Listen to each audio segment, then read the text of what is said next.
Starting tomorrow, the United States will implement reciprocal tariffs on other nations. It's been a long time since we even thought of that.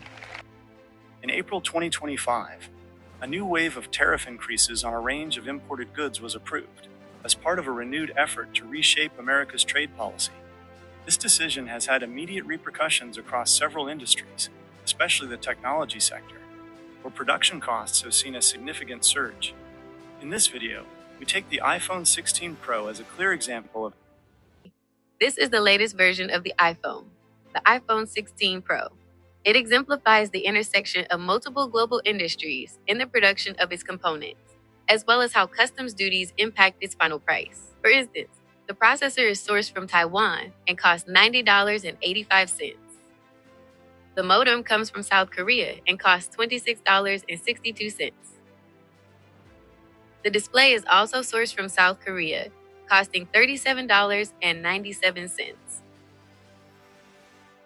The phone's memory is manufactured in the United States at a cost of $21.80.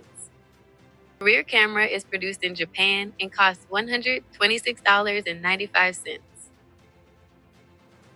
The battery comes from China and costs $4.10. The storage unit is made in Japan and costs $20.59. The main casing is manufactured in Taiwan and costs $20.79. Additional components add up to approximately $200. The manufacturing cost of assembling the phone in China is estimated at around $30.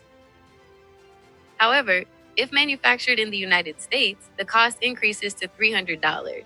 In total, the estimated production cost of this phone is around $550. With U.S. customs duties amounting to approximately 125%, the added burden exceeds $687, pushing the final retail price of the phone to over $1,236, a cost borne by those who can afford it.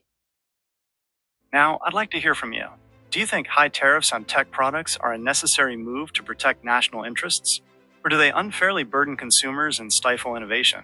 Share your thoughts in the comments below.